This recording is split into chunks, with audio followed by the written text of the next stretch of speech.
하나님 은혜가 함께 예배하는 모든 성도님들 위해 함께 하시길 축복합니다. 오늘은 종려 주일입니다. 주님께서 십자가를 지시기 위해 예루살렘에 입성하신 날을 기념하는 주일입니다. 예수님께서 예루살렘 성에 들어가실 때 사람들은 겉옷을 벗어 길에 깔고 종려나무 가지를 흔들며 호산나를 외쳤습니다. 우리를 구원하시기 위한 하나님의 구원 계획이 구체적으로 실현되는 감동적인 순간입니다. 뿐만 아니라 오늘 우리는 우리 교회가 세워진 지 40주년이 되는 날에 예배를 드리고 있습니다. 종료주일과 설립기념주일을 맞이하면서 예수님께서 이 땅에 오신 목적을 되돌아보고 교회를 세우신 하나님께서 우리 교회를 통해 하시고자 하는 일들이 무엇인지 다시 한번 점검하면서 처음 가졌던 열정과 은혜를 회복하는 시간이 되기를 축복합니다. 오늘 본문은 예수님께서 제자들과 마지막 만찬을 하신 내용이 기록되어 있습니다. 6월절은 이스라엘 백성들을 하나님께서 애굽에서 구원해내신 사건을 기념하는 절기입니다. 하나님께서 이스라엘 백성들을 애굽에서 내리실 때 애굽에 재앙을 내리셨습니다. 10가지 재앙을 내리셨는데 마지막 재앙이 장자가 죽는 재앙이었지요. 이때 믿음으로 어린 양의 피를 문설주에 바른 사람들의 가정은 죽음의 사자가 넘어갔습니다. 그래서 너물유 또 너물월이라는 한자를 사용해서 유월절이라 부르게 되었고 영어로는 패스오버라고 부르고 있습니다. 지나갔다라는 뜻입니다. 이스라엘 민족이 노예에서 하나의 나라로 세워진 날이기도 합니다. 예수님께서 특별히 이 유월절을 맞이해서 십자가에 달리신 것은 깊은 의미가 있습니다. 유월절 어린 양의 피가 있었기에 이스라엘 민족이 구원받을 수 있었던 것처럼 예수님께서 친히 유월절 어린 양이 되셔서 피를 흘려주셔야 모든 사람이 구원을 받을 수 있게 되기 때문입니다. 그래서 예수님께서는 구약의 유월절을 완성시키기 위해 성만찬 예식을 제정하십니다. 우리 16절에서 17절 같이 한번 볼까요? 16절, 17절입니다. 내가 너희에게 이르노니 이 유월절이 하나님의 나라에서 이루어까지 다시 먹지 아니하리라 하시고 이에 잔을 가지사 감사기도 하시고 이르시되 이것을 갖다가 너희끼리 나누라. 유월절은 유대 민족을 구원한 날이고 유대인에게만 의미 있는 날입니다. 그러나 이제는 예수님께서 모든 사람을 위한 희생제물이 되셨기 때문에 유월절의 상징적인 의미가 폐지되고 성만찬으로 확대되었습니다. 어떤 이단을 만나보니까 하나님께서 유월절을 지키라고 명령하셨는데 기존 교회는 유월절 지키는 교회가 없습니다. 다 잘못됐습니다. 우리가 똑바로 된 교회입니다. 우리한테 오십시오라고 포교하는 것을 보았습니다. 그러나 여러분, 이 사람들은 예수님을 제대로 믿지 않는 사람들입니다. 구약의 유월절은 예수 그리스도의 그림자예요. 유월절 어린 양은 참 유월절 어린 양 되시는 예수님을 예표하는 것입니다. 그래서 예수님이 십자가에서 피를 흘려주심으로 이제는 유대인뿐 아니라 믿음으로 대속함을 받은 모든 사람이 그리스도 안에서 구원을 받게 되는 것입니다. 19절, 20절 같이 한번 볼게요. 19절, 20절입니다. 또 떡을 가져 감사기도 하시고 떼어 그들에게 주시며 이르시되 이것은 너희를 위하여 주는 내 몸이라 너희가 이를 행하여 나를 기념하라 하시고 저녁 먹은 후에 잔도 그와 같이 하여 이르시되 이 잔은 내 피로 세우는 새 언약이니 곧 너희를 위하여 붓는 것이라. 아멘. 예수님께서 제자들에게 떡과 잔을 주시면서 이것은 내 몸이다. 이것은 너희를 위해 흘리는 내 피다라고 말씀하십니다. 이러한 성만찬을 새 언약이라고 말씀하십니다. 주님은 십자가를 앞두고 자신이 이 땅에 온 목적을 잊지 않으셨습니다. 유월절 어린 양이 되셔서 모든 사람의 죄를 대속하기 위해 십자가를 져야 한다라는 사실을 알고 계셨고 마지막으로 제자들에게 가르침을 주고 있습니다. 그런데 안타깝게도 주님의 몸과 피를 마신 제자들이지만 그들은 온전히 주님의 마음을 이해하지 못하였습니다. 어떤 제자는 예수님을 팔 생각을 하고 있고요. 어떤 제자는 누가 크냐 싸우고 있었습니다. 21절에서 24절 같이 한번 볼게요. 21절, 24절입니다. 그러나 보라, 나를 파는 자의 손이 나와 함께 상위에 있도다. 인자는 이미 작정된 대로 가거니와 그를 파는 그 사람에게는 화가 있으리로다 하시니 그들이 서로 묻되 우리 중에서 이 일을 행할 자가 누구일까 하더라. 또 그들 사이에 그중 누가 크냐 하는 다툼이 난지라. 예수님께서 직접 유다라는 이름은 언급하지 않으셨습니다. 그러나 나를 파는 자의 손이 나와 상위에 있다라고 말씀하십니다. 이름을 언급하지 않은 것은 지금이라도 회개하고 돌이키기를 기다리신 것입니다. 이름을 말하지 않아서 다른 제자들은 몰랐을 겁니다. 그러나 가룟 유다는 그 말을 듣는 순간 뜨끔했을 거예요. 저거 내 이야기구나. 분명히 알았을 겁니다. 그러면 주님 말씀을 들었을 때 빨리 돌이켜야 했습니다. 하지만 그는 마지막 기회를 놓치고 맙니다. 욕심에 눈이 멀어서 스승을 파는 죄를 범하고 맙니다. 분명 처음에는 순수한 마음으로 주님을 따랐을 것입니다. 주님 말씀을 가까이서 듣고 예수님이 행한 이적도 눈으로 직접 보았습니다. 그러나 그가 돈깨를 맡으면서 재물에 눈이 어두워졌습니다. 그리고 예수님을 팔아버릴 끔찍한 생각까지 하게 된 것입니다. 물론 예수님은 이 땅에 오신 목적이 죽으러 오셨습니다. 그분이 피를 흘려주셔야 우리가 살 수 있기 때문입니다. 하지만 예수님을 죽는 자리에 내어준 사람에게는 화가 있다고 말씀하십니다. 가룟 유다는 예수님의 경고를 들었지만 안타깝게도 깨닫지 못하고 돌이키지 않았습니다. 가룟 유다의 모습을 보면서 오늘 우리 자신을 돌아보았으면 좋겠습니다. 우리가 가고 있는 길이 바른 길인지, 하나님이 원하시는 길로 잘 가고 있는지 중간중간 점검하는 시간이 필요합니다.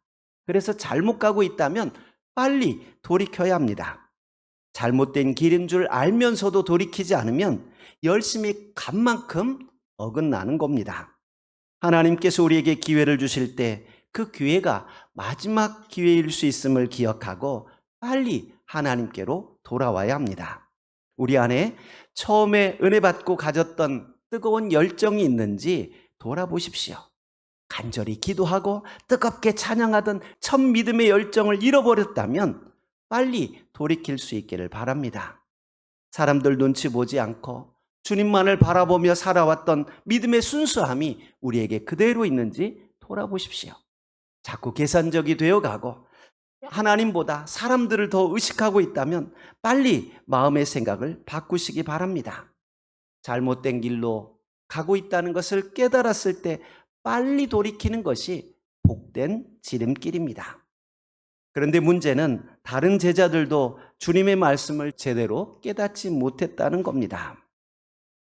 주님은 십자가에서 마지막 죽을 것을 준비하면서 친히 유월절 어린 양이 되실 거라 말씀하고 있는데 제자들은 그 이야기를 들었음에도 불구하고 누가 크냐고 서로 다투고 있습니다.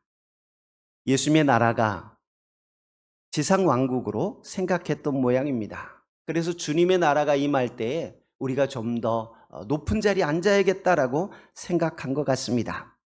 그러나 주님께서는 서로 높다고 다투는 제자들을 보시면서 큰 자는 섬기는 자가 되어야 한다라고 말씀하십니다.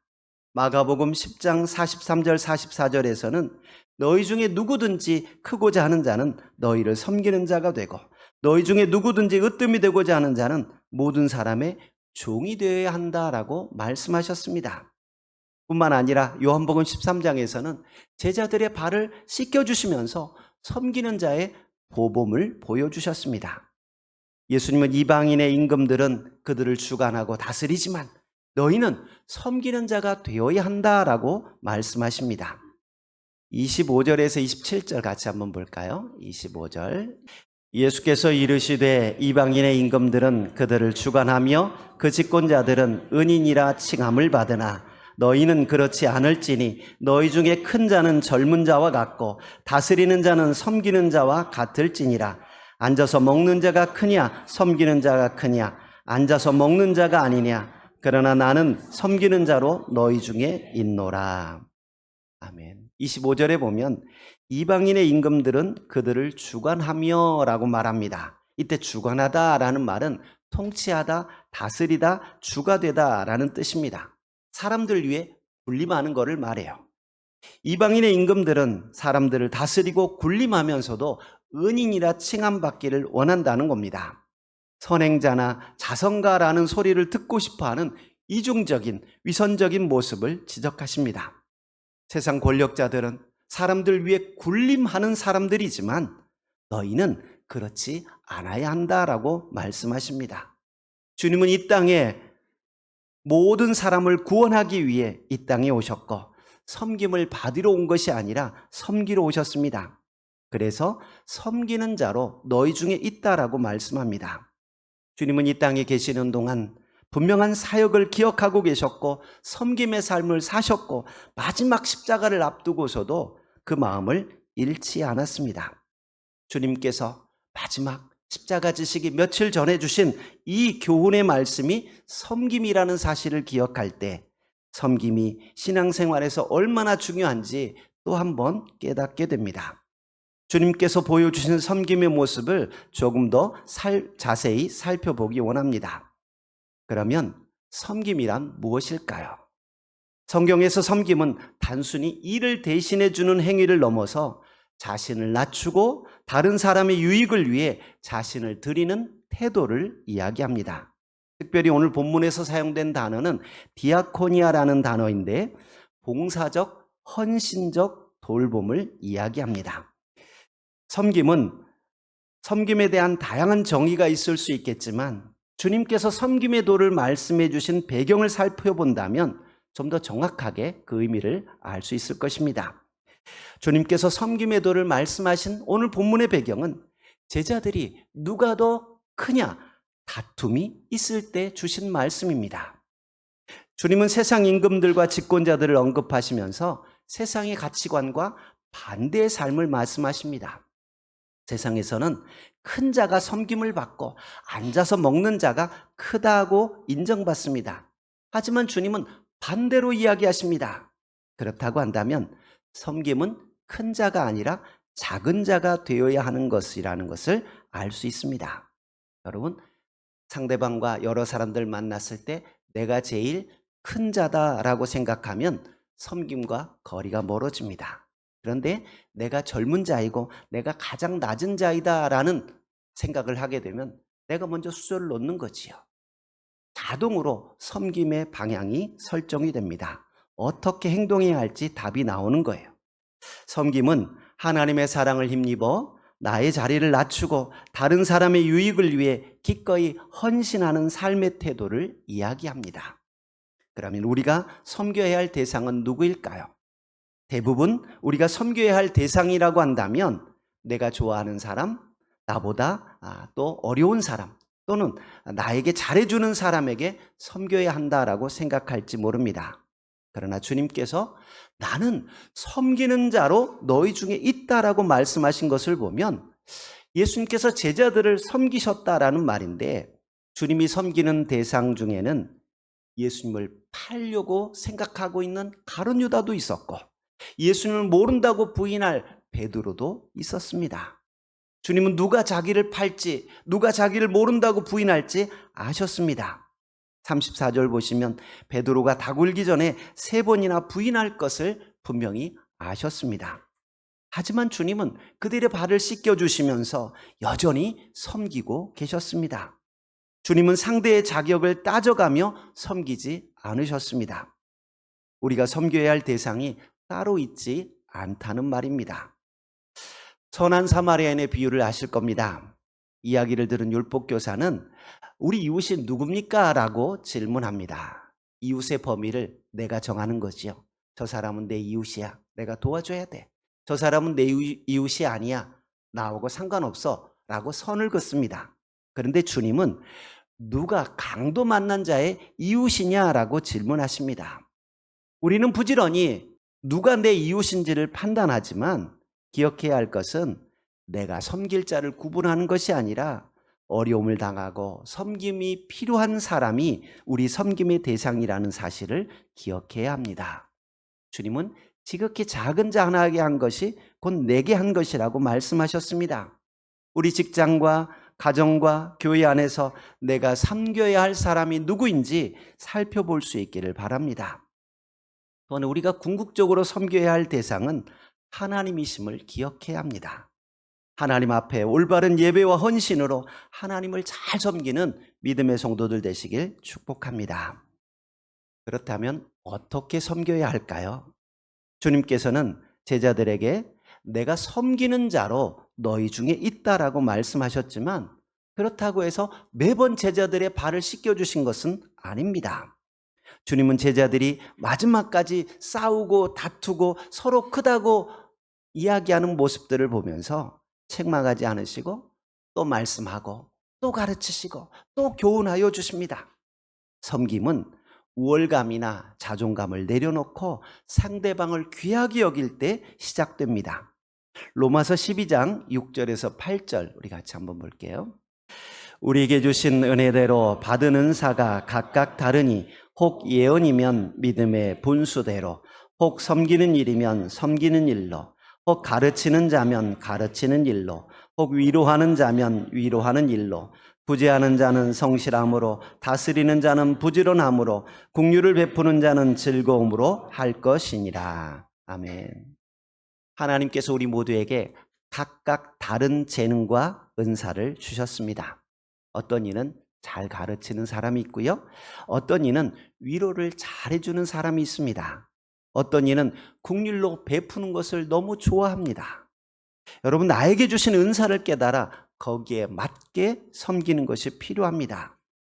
주님께서는 베드로가 부인할 것을 말씀하시지만 너는 돌이킨 후에 내 형제를 굳게 하라라고 말씀하고 있습니다. 32절 하반절에 보면 내 믿음이 떨어지지 않기를 기도하였노니 너는 돌이킨 후에 내 형제를 굳게 하라라고 말씀하십니다.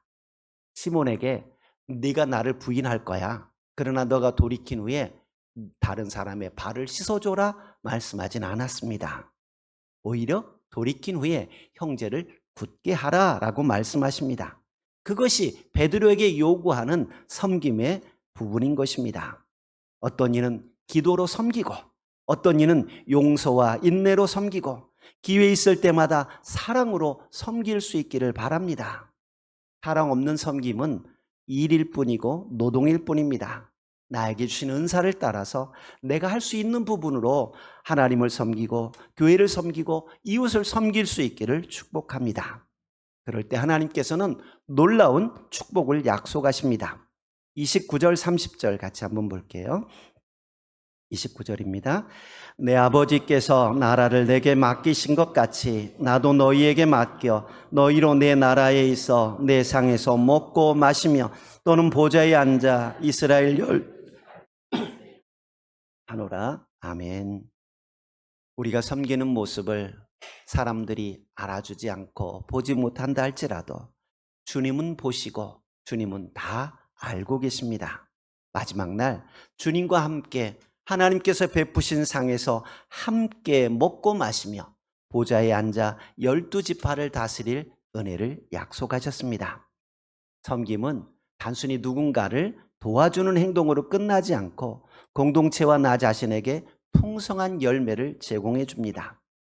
섬김을 통해 육신은 고달프지만 속사람은 더 온유해지고 더 인내하게 되고 더 겸손하게 됩니다. 한마디로 주님의 성품과 인격을 닮아가게 되는 겁니다. 결국 섬김은 다른 사람을 세우고 살리는 일이지만 나아가서 섬김을 통해 나 자신이 성장하게 된다는 겁니다. 그러니까 섬김은 손해보는 일이 아니라 우리에게 더 큰 유익을 주는 것입니다.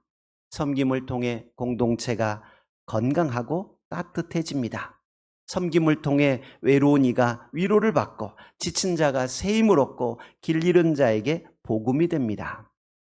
주님은 나는 너희 중에 섬기는 자로 있노라라고 27절에 말씀하셨습니다. 종료주의를 보내면서 섬기러 오신 예수님을 묵상하고 우리도 섬기는 자로 살겠다 결단했으면 좋겠습니다. 우리 교회가 40년 동안 하나님을 섬기고 세상을 섬기고 있습니다. 다시 한번 처음 가졌던 신앙의 기본기로 돌아가서 하나님을 더 잘 섬기고 성도들을 더 잘 섬기고 믿지 않는 사람들에게 복음을 전하며 세상을 잘 섬기는 아름다운 교회가 되기를 소망합니다. 섬기는 교회는 사랑이 가득합니다. 섬김이 가득한 가정은 화목해집니다. 우리를 위해 십자가에서 생명까지 내어주신 주님을 본받아 나에게 주신 달란트대로 섬김의 삶을 살아가는 믿음의 성도들 되시길 주의 이름으로 축복드립니다. 은혜로우신 하나님, 나는 너희 중에 섬기는 자로 있노라 말씀하시고 섬김의 본을 보여주시니 감사합니다. 주님께서 우리에게 보여주신 섬김의 본을 본받아 우리도 섬김의 삶을 살게 하여 주옵소서. 주님 말씀대로 낮아지게 하여 주시고 겸손하게 다른 사람들을 세워갈 수 있는 믿음의 성도들 되게 하셔서 하나님의 영광을 나타내게 하여 주옵소서. 예수님 이름으로 기도하옵나이다. 아멘.